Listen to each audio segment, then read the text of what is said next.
Mardaani franchise third part অর্থাৎ Mardaani 3 release করেছে, কিন্তু সিনেমাটা দেখার পর কিছু পজিটিভ দিকের পাশাপাশি কিছু সিরিয়াস নেগেটিভ প্রশ্ন মাথায় আসছে। শিবাজি রায়ের কাঁধে কি বড্ড বেশি বোঝা চাপিয়ে দেওয়া হচ্ছে? গল্পের চেয়ে কি চরিত্র অনেক বেশি বড় হয়ে উঠেছে, নাকি থার্ড পার্টে এসে মেকাররা একটু সেফ গেম খেলেছেন? আজকে রিভিউতে এইসব প্রশ্নের উত্তর খোঁজার চেষ্টা করব।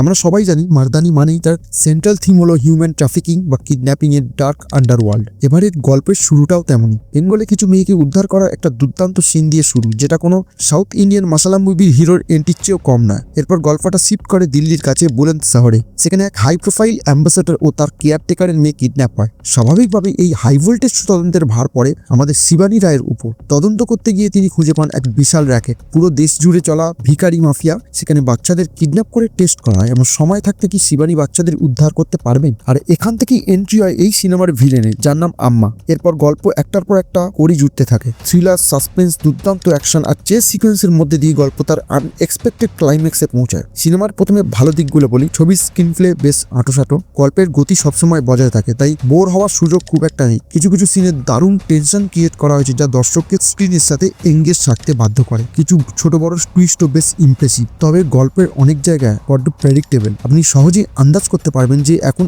এটা দেখানো হলো মানে ঠিক দুটো সিন পরে কি হতে চলেছে, কিন্তু তারপরেও আপনি সিনেমার সাথে কানেক্টেড থাকবেন। তার একমাত্র কারণ রানী মুখার্জির স্ট্রং স্ক্রিন প্রেজেন্স। মার্দানি সিরিজের গল্পের প্যাটার্ন আমরা জানি, এটা তার ব্যতিক্রম নয়। তবে এই সিনেমার মধ্যে এমন কিছু শক ভ্যালু বা এলিমেন্ট আছে যা আপনাকে চমক দেবে এবং সিনেমার জন্য যা বেশ পজিটিভলি কাজ করছে। অভিনয়ের কথা হলে রানী মুখার্জি ইজ কুইন। মার্দানি 1 থেকে যে ঝাঁঝ তিনি দেখিয়ে আসছেন তা আজও অটুট। তার powerful screen presence, police attitude, dialogue delivery আর রিয়েলিস্টিক অ্যাকশন সবই টপ নচ। অ্যাকশন সিনগুলো কোথাও ফেক মনে হয় না। আম্মার চরিত্রে মল্লিকা প্রসাদ ইমপ্রেসিভ। যিশু সেনগুপ্তর মতো একজন পাওয়ারফুল অ্যাক্টরকে এই সিনেমায় পুরোপুরি ওয়েস্ট করা হয়েছে। মেকাররা কিভাবে তাকে কাস্ট করলেন আর তিনি বা কেনই রাজি হলেন বোঝা যায়। টেকনিক্যালি সিনেমাটার বিজিএম অ্যাভারেজ, অ্যাকশন ডিরেকশন ভালো, ওভারঅল ডিরেকশন ঠিকঠাক। সব মিলিয়ে বেশ কিছু খামতি থাকা সত্ত্বেও মার্দানি 3 একটা ভালো ওয়ান টাইম ওয়াচেবল সিনেমা। আজকাল কটা সিনেমাই বা একাধিকবার দেখার মতো তৈরি হয়। আপনি যদি রানী মুখার্জির ফ্যান হন তবে তার পারফরমেন্স আপনাকে একদম নিরাশ করবে না। এক কথায় বললে সিনেমাটা দেখতে যান। আপনারা কি মার্দানি 3 দেখেছেন?